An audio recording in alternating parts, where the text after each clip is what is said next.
Pemirsa Kabar Digul, salam jumpa kembali kita di hari ini. Tentunya kembali kami hadirkan para Paradigul yang menceritakan jejak karir anak kampung di pemerintahan. Nah, kali ini kami mulai mengangkat salah seorang anak kampung yang memang memiliki prestasi yang luar biasa di pemerintahan itu sendiri. Nah, ada sebuah pepatah mengatakan, tak kenal maka tak sayang. Nah, di kesempatan hari ini saya sudah bersama sang anak kampung itu. Siapa dia? Kita langsung saja menyapa. Selamat Pak, bagaimana kabar di hari ini? Selamat malam Pak. Ya, Baik-baik. luar biasa ini Pak ya. Nah, topik kita ini sungguh sangat menarik ini Pak. Jejak karir anak kampung di pemerintahan. Nah, ini tentunya masyarakat kita juga banyak yang ingin sedikit ada perkenalan dari Bapak. Seperti apa? Silakan Pak, perkenalkan dulu. Terima kasih pemirsa di mana saja berada dan khususnya masyarakat Bovendigul yang saya cintai. Topiknya anak kampung yang berprestasi di pemerintahan. Sukses itu melalui suatu tantangan, hambatan, rintangan, kawal gitu. Tidak melewati tantangan, hambatan, rintangan itu tidak akan jadi sukses. Ya. Kita sukses di birokrasi ini. Saya latar belakangnya guru, fungsional, guru SD. Guru SD, terus bisa sampai hari ini bisa jadi sekuan provinsi Papua Selatan. Luar biasa nih Pak ya. Iya. Jadi dulu itu orang tua kami di kampung itu kayak sekolah itu yang mereka tahu itu guru mantri. Iya, lebih banyak. Dulu juga tidak tahu itu ini pegawai sewaktu-waktu baru mereka datang. Yang lebih banyak mereka lihat itu guru mantri, karena guru ada di kampung. Mantri juga turun lagi di kampung. Kalau pegawai lain itu sewaktu-waktu. Jadi lebih banyak yang itu. Dan sekolah waktu itu diarahkan ke sekolah guru, mantri, karena waktu itu orang tua kami lihat yang itu, kan? Kami lihat yang itu. Pegawai yang kita bisa lihat yang itu. Jadi sudah sekolah dari SD. Jadi kalau latar belakang saya, orang tua saya sudah meninggal sejak kecil. Bapak sudah meninggal. Kalau mama itu masih sampai dengan saya sudah jadi guru, jadi pegawai dulu baru. Mama itu meninggal. Saya dibesarkan di kampung Langkuan sana, di Siginianit, dilahirkan di Tanah Merah ini. Ya. Bapak tete saya datang kawin dengan nenek di sini, terus dapatlah bapak. Lahir di sini di Tanah Merah, saya juga lahir di Tanah Merah. Ya. Jadi dari Anyuka sana, Iniadi terus sampai sini, tete mereka masih datang kawin lagi dengan masyarakat dengan nenek di sini di Tanah Merah ini. Jadi bapak lahir di sini, saya juga lahir di sini. Saya keluarnya saya sekolah SD di Langguan sana. Setelah SD, SMP, saya ambil jalur pendidikan guru karena itu lebih cepat. Lebih cepat bisa jadi pegawai. Ya waktu itu. Baik Bapak. Ini kan cerita yang sungguh menarik dan luar biasa. Tentunya pemirsa dan juga masyarakat Bovendigul ini masih penasaran. Nah, pada saat itu tentunya kalau kita melihat ini masih wilayah distrik ya. Dari Kabupaten Induk Merauke. Ya, Merauke. Nah, apa yang membuat Bapak terpanggil menjadi seorang guru dan bagaimana pada saat itu sekolahnya itu seperti apa nih Bapak? Ya, jadi waktu itu yang kami lihat itu guru-guru. Dulu guru kategis yang zaman Belanda waktu itu hanya mereka tamat sekolah itu kelas 3, tapi mereka diangkat jadi guru. Mereka bisa mendidik anak-anak. Termasuk kami ini mungkin didikan terakhir dari guru-guru katekis. Yang kami lihat guru, mantri, pegawai lain kami tidak terlihat. Sewaktu-waktu mau datang. Iya, Merauke jauh, Iya. bayangkan. Jadi yang ada di tempat itu guru yang ada di tempat. Guru itu ada di mana-mana waktu itu dengan mantri. Jadi lebih banyak saya mesti sekolah guru lebih bagus. Begitu.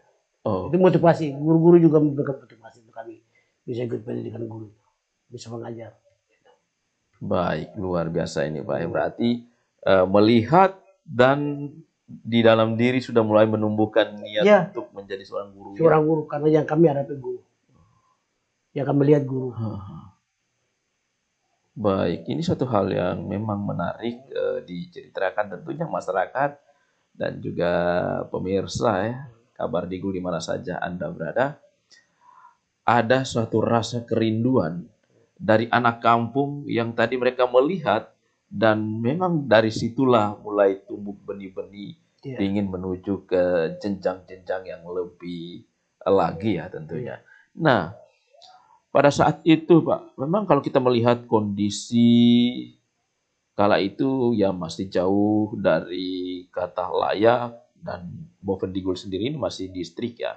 Iya. Nah ini bagaimana prosesnya Pak? Mulai dari tadi di sekolah di SD, SMP, SMA dan sampai jadi guru itu seperti apa ini? Iya. Jadi dulu Mm-mm. kami ya namanya anak kampung itu. Hidup apa adanya saja. Beda dengan sekarang. Sekarang itu mau lihat perkembangan zaman ini banyak yang dinikmati sekarang. Kalau dulu itu jalan saja belum sampai.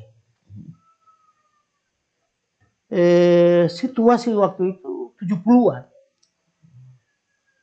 Pendidikan waktu SD itu 70-an, 80-an baru saya di SMP.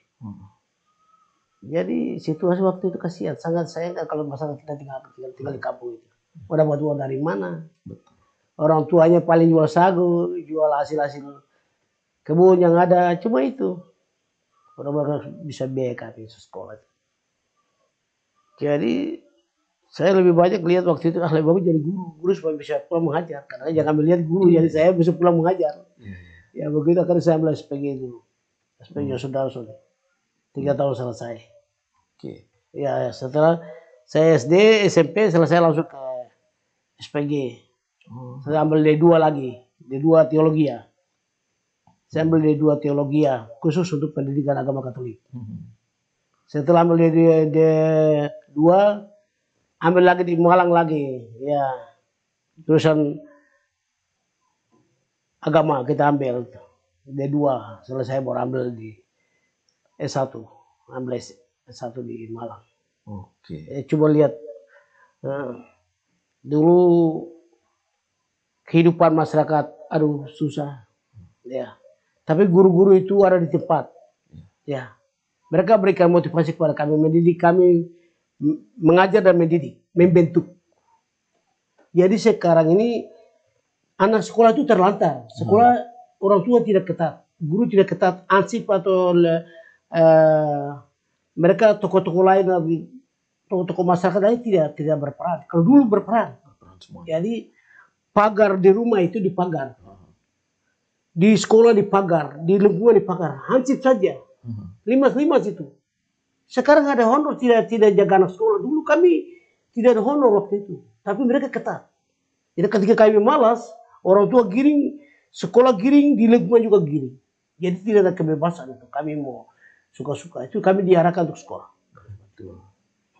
Nah, pemirsa kabar Digul di mana saja Anda berada, dari kisah cerita yang kita dengar bersama, ini memang saat ini pendidikan ini sesungguhnya harus kita kembali ke era dulu ya.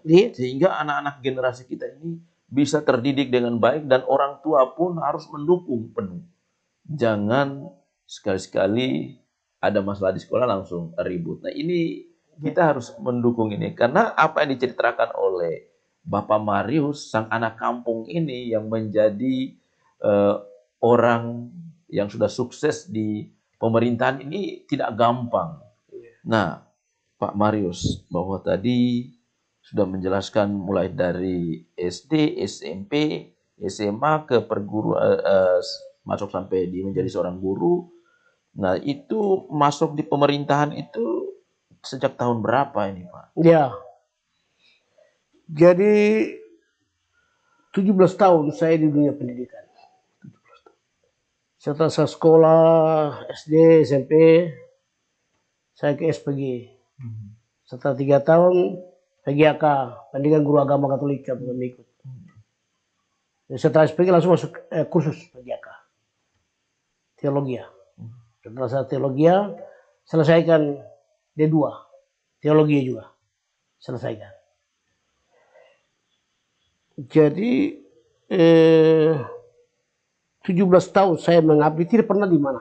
Saya diangkat dan ditempatkan di Bilik Tanah, SD Impres Bilik Tanah. 17 tahun. Kebun itu, kalau orang suruh kerja dan tanam rawat itu dia ada hasil. Tapi kalau bikin kebun, lepas kasih pergi bikin kebun baru lagi pergi begitu kan tidak ada hasil yang kita terima. Sama saya dengan dunia pendidikan begitu. Kita tetap di situ. Satu tempat itu kita bagaimana didikan anak kami bentuk mengajar dan mendidik. Dua fungsi itu kita terapkan. Bagaimana anak yang tidak tahu tulis baca itu, dia bisa tulis baca, kelakuan yang tidak baik itu bagaimana kita bentuk dia. Itu guru dia pegang yang itu. Ya, akhirnya tapi banyak 17 tahun itu banyak anak-anak saya yang sudah banyak pegawai itu semua. Ya. Anda yang pengungsi sana yang 20-an tahun juga kami juga arahkan ke sekolah kanda di SD sana. Bagaimana selamatkan generasi 17 tahun. Tidak pernah kemana-mana dan hasilnya cukup banyak. Luar biasa ini Pak. Nah, 17 tahun bukan merupakan waktu yang singkat, tetapi Bapak tetap bertahan dan memberikan pendidikan yang luar biasa sehingga menghasilkan generasi muda Papua Bovendigul yang cerdas-cerdas hingga saat ini. Nah, dari 17 tahun itu, cerita selanjutnya bahwa Bapak sudah mulai naik ke pemerintahan tingkat ke atas. Nah, ini seperti apa ini? Mungkin Ya. bisa diurutkan ceritanya sehingga masyarakat kita bisa mengetahui. Jadi setelah 17 tahun, dengar mereka bilang pemekaran kabupaten. Jadi saya waktu juga action. Bagaimana kita dorong ini pemekaran? Pemekaran Bovendigul ini bagaimana kami action? Dan saya juga sudah termasuk action di dalam. Bagaimana action supaya Kabupaten Bovendigul yang dimaksud itu bisa kami raih. Ya, di situ. Kami begitu dukung jalan. Sudah terima 2006 itu kan definitif. Definitif. 2003-2004 itu kan masih karteker, 2006 baru definitif. Ya begitu. Ya, kami sibuk bagaimana untuk Kabupaten Bovendigul itu kami bisa terima dan bagaimana kami membangun itu. Jadi saya sudah pikiran seperti ke depan. Bagaimana para intelektual waktu itu kan bisa itu ada orang intelektual lebih atas juga, tapi kami juga di bawah juga bagaimana pengaruh, bagaimana kita juga action, bagaimana kita terima pemekaran kabupaten ini. Begitu. Jadi akhirnya gerak saya untuk saya kecepung untuk bagaimana menggerakkan itu. Terus akhirnya sampai dengan ya karteker Pak almarhum William Tuo. Sampai dengan Yusak jadi bupati definitif. Karena ada niat bagaimana tuh daerah ini. Makanya ya kami juga tergerak, kami juga diambil sebagai pegawai yang direkrutkan. Karena waktu itu kalau struktural pangkat masih kecil. Paling 2D, 3A. Kalau bawa ke fungsional, ya struktural ini pangkat kecil tidak bisa. Jadi waktu itu fungsional mantri, guru itu yang pangkatnya besar. Ya dia harus disesuaikan. Yusuf jadi bupati itu langsung dia bagaimana rekrut fungsional ini, guru dengan mantri ini supaya ada keseimbangan. Putra daerah masih menduduki jabatan, juga pendatang juga. Jangan sampai bawa ke aturan putra daerah tidak dapat, ini akan terjadi kesenjangan. Akhirnya waktu itu direkrutkanlah. Kami dari fungsional itu baik mantri, baik guru itu direkrutkan. Dan saya salah satunya saya juga termasuk di dalam. Untuk bisa diorbitkan masuk dalam, karena jenjang pangkatan itu paling tidak 3C. 3C itu sudah bisa menduduki jabatan. Ya sudah. Saya langsung ditunjuk sebagai sekretaris distrik dan melaksanakan tugas kepala distrik. Ini Adit. Oh ini Adit langsung. Ya begitu. Jadi kami ada beberapa banyak juga kami dari fungsional dan guru dan mantri itu direkrutkan. Termasuk saya kami masuk ke struktural dari fungsional ke struktural. Dilantik kepala distrik ini Andi 5 tahun. Betul. Ya, memang mensyukuri berkat itu. Iya. Kita kerja ini sudah selesai, tapi mungkin juga Tuhan mengendaki untuk kita bekerja yang agak besar lagi. Ya sudah, action seperti itu. Jadi beban bertambah ya sudah saya langsung naik ke kepala distrik dan action juga bagaimana distrik-distrik kampung-kampung yang dulu saya sekolah kebetulan dikembalikan ke kampung. Bagaimana tempat dulu saya sekolah itu masyarakat saya menderita jalan kaki hutan begini, bagaimana kehidupan saya sudah begitu, itu dia buat saya mendorong saya untuk saya picu. Jadi saya pas kembali ke jadi kepala distrik ini di sana buat saya semakin gicut maju. Waktu itu 20 distrik itu juga kepala distrik ini juga gila. Karena membangun daerah itu agak sedikit action, ya. Kalau jalan slow begitu tidak bisa bangun daerah. Membangun daerah itu harus action. Kayak sini, stres, baru bisa bangun daerah. Betul. Jadi waktu itu kepala distrik juga 5 tahun itu gila. Saya terkena dengan masa lalu penderitaan itu. Orang tua saya hidup dalam keadaan seperti itu. Saya sekolah juga dalam begitu. Bagaimana saya dorong tempat ini, bagaimana masyarakat itu bisa hidup yang baik. Itu diberikan motivasi yang itu. Dia dorong saya untuk saya terus picu. Apalagi pemekaran Kabupaten Baru ini harus kita kejut. Bagaimana bantu bupati. Aparatur yang ada kita harus bantu bupati, bagaimana daerah ini harus kita bangun. Itu yang dia buat. Saya semakin serius dalam pekerjaan. Tidak mau lalai, tidak mau kerja yang tidak menguntungkan, saya tidak ambil. Yang menguntungkan saya lebih banyak saya lihat. Bagaimana orang banyak. Itu dia buat saya. Bukan bagaimana saya ada kala saya lupa diri juga. Ada kala lupa diri. Kalau kita sudah terlalu banyak pikir orang banyak itu, sampai lupa diri juga. Jadi saya lebih banyak bagaimana saya buat orang itu tersenyum. Jangan orang sedih, jangan orang kecewa, jangan menangis. Kita mesti begitu yang dia buat saya. Terus saya bagaimana? Jadi kurang lebih 17 tahun juga di birokrasi ini, sekarang baru di sepan profesi. Terakhir jabatan terakhir di Bovendigul itu dengan asisten 3. Ya. Jadi dari kepala distrik naik, kepala dinas asisten 3, baru sekarang sepan di profesi. Jadi memang waktu rekrut masuk dan memanfaatkan politik itu sesuatu yang ada pada kami itu.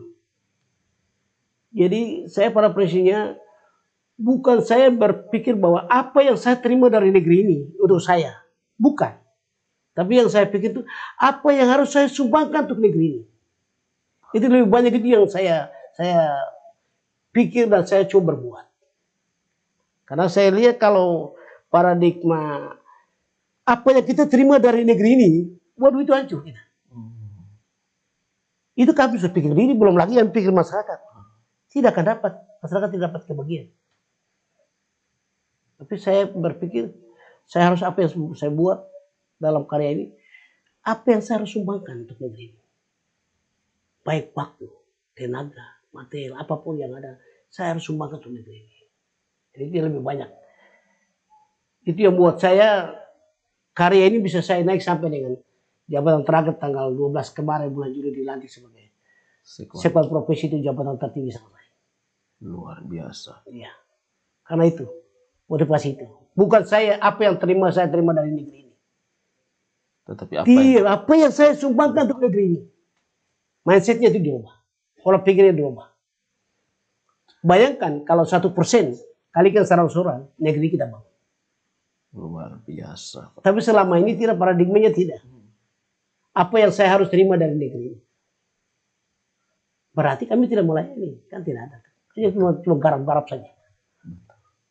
Tapi kalau saya tidak. Saya harus sumbangkan apa yang saya berikan untuk negeri ini. Apapun saya harus pertaruhkan. Karena itu ya karya saya juga diberkati Tuhan. Lalu tadi itu sampai dengan saya terakhir di jabatan paling tertinggi. Ya begitu Pak. Baik pemirsa Igul di mana saja Anda berada.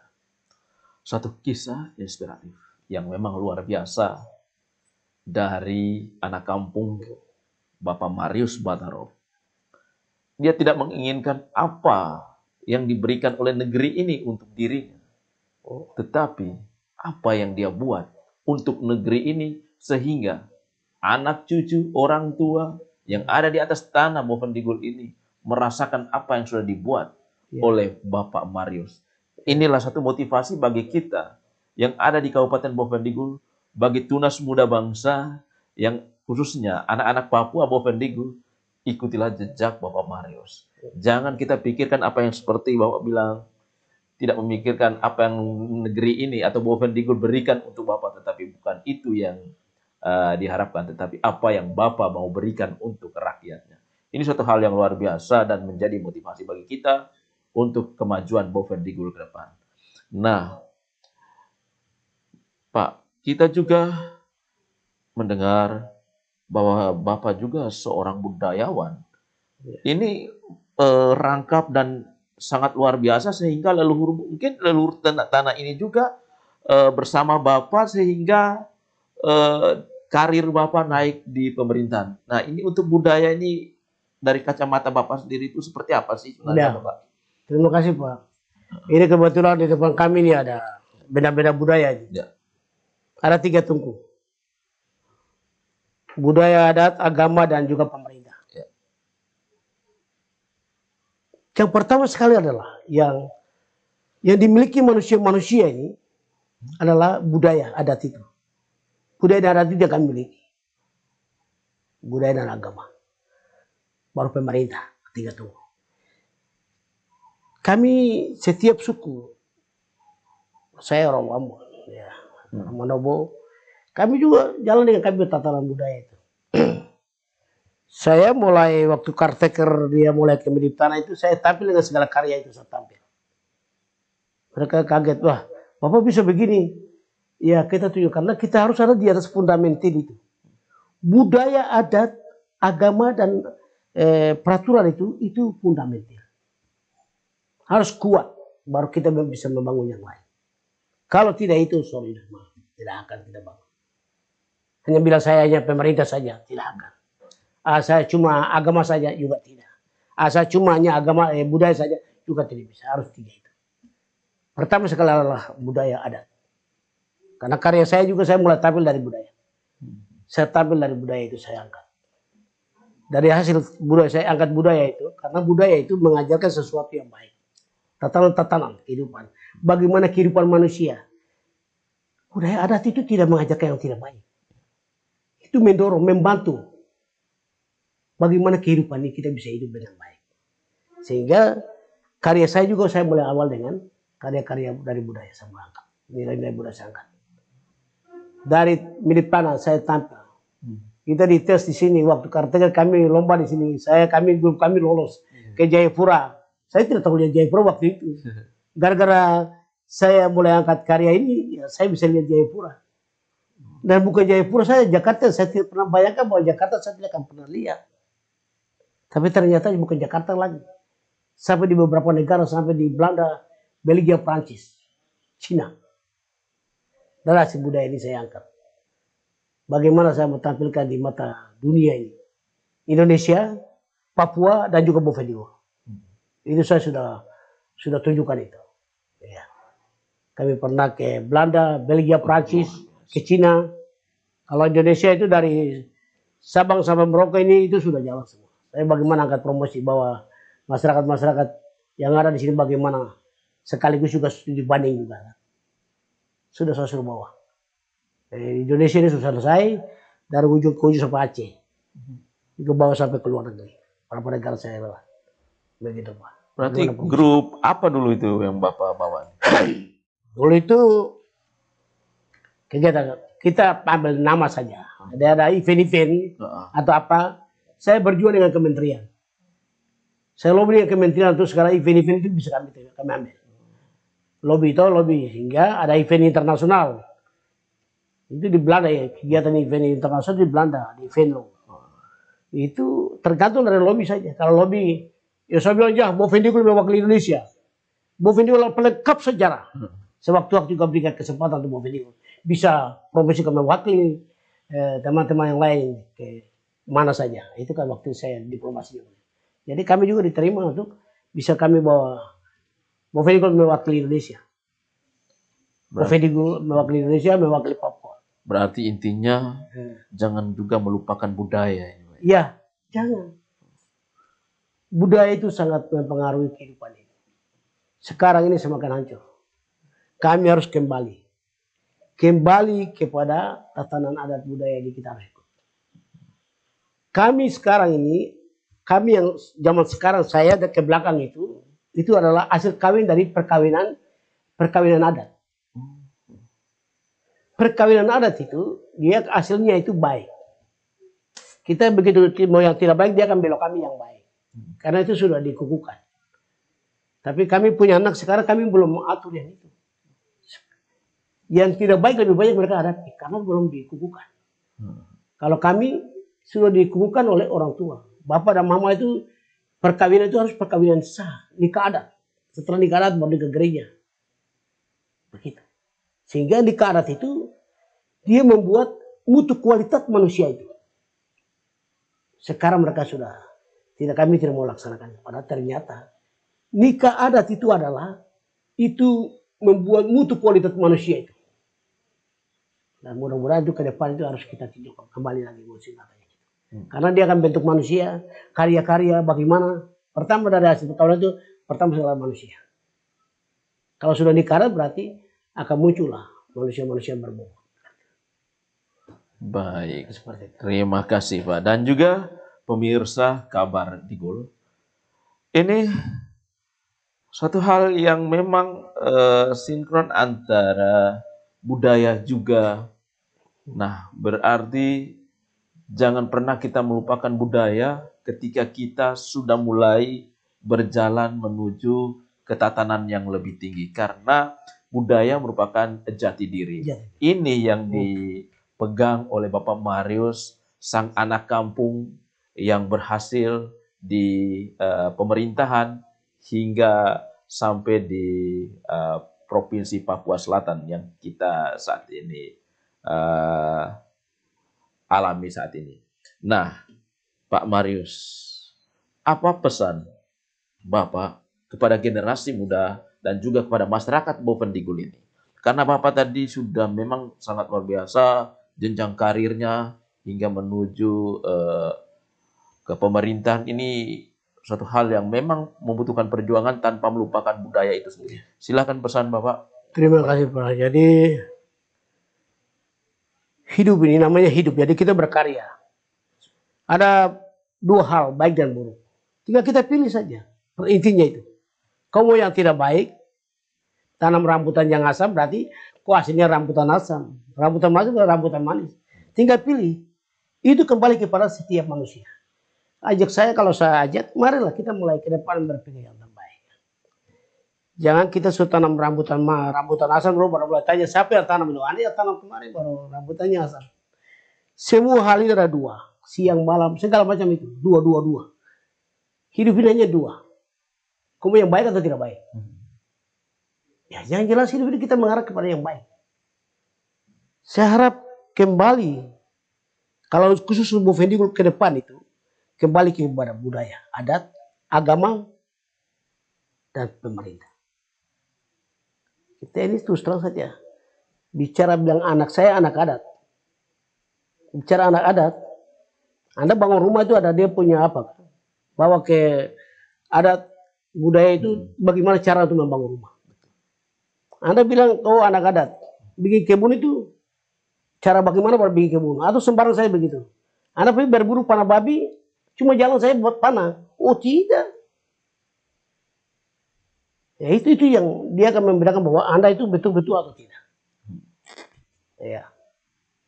Jadi kalau kebilang anak adat budaya, harus kita nyatakan dalam karya. Baru dinyatakan bahwa ini betul anak adat budaya. Tapi kalau kita tidak seperti, jangan asal-asal bicara. Karena itu juga jadi kutukan. Apalagi bilang agama. Saya ini orang Katolik misalnya. Terus tidak pernah melakukan sembahyang, saya tetap sembahyang. Apalagi memberikan pelayanan sedikit saja sudah mengilu. Oh, sorry. Susah barang itu. Jadi harus sungguh-sungguh. Untuk meraih kesuksesan itu harus kerja dengan sungguh-sungguh. Kepada hal-hal yang menguntungkan Anda dan juga orang banyak. Kalau itu baru kehidupan ini kami bisa jalani, ada keberhasilan, kesuksesan. Semua kita bisa nikmati. Tapi kalau yang pikiran kotor terlalu banyak gitu, aslinya juga dapat kotor. Tidak ada yang pikiran kotor lalu dia aslinya bagus, tidak ada. Tanam rambutan asam ya tetap rambutan asam. Kau tanam rambutan manis ya dapat manis kan itu. Sama dengan perilaku kehidupan, kita balik kembali. Karena hidup ini bukan abadi. Hidup hanya semata.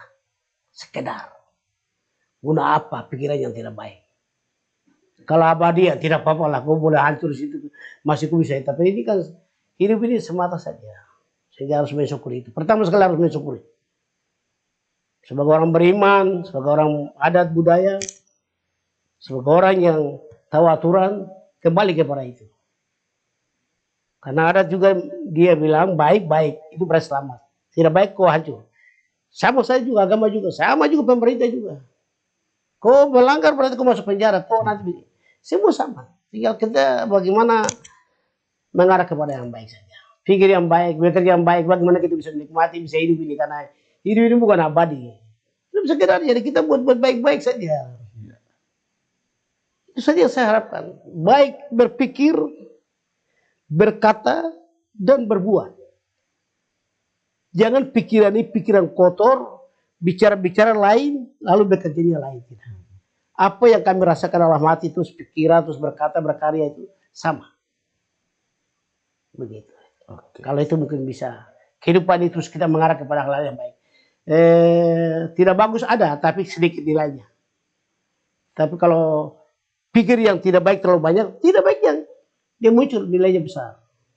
Tinggal kita pilih saja. Seperti itu. Baik, pemirsa Kabar Digul di mana saja Anda berada, itulah tadi bincang-bincang kita dalam Para Paradigul bersama anak kampung yang meraih prestasi yang luar biasa di pemerintahan. Satu kata yang masih terngiang di dalam pikiran dan telinga. Jangan berpikir apa yang negeri ini berikan untuk kita. Tetapi Bapak Marius sudah tunjukkan apa yang Bapak Marius sudah lakukan untuk negeri ini.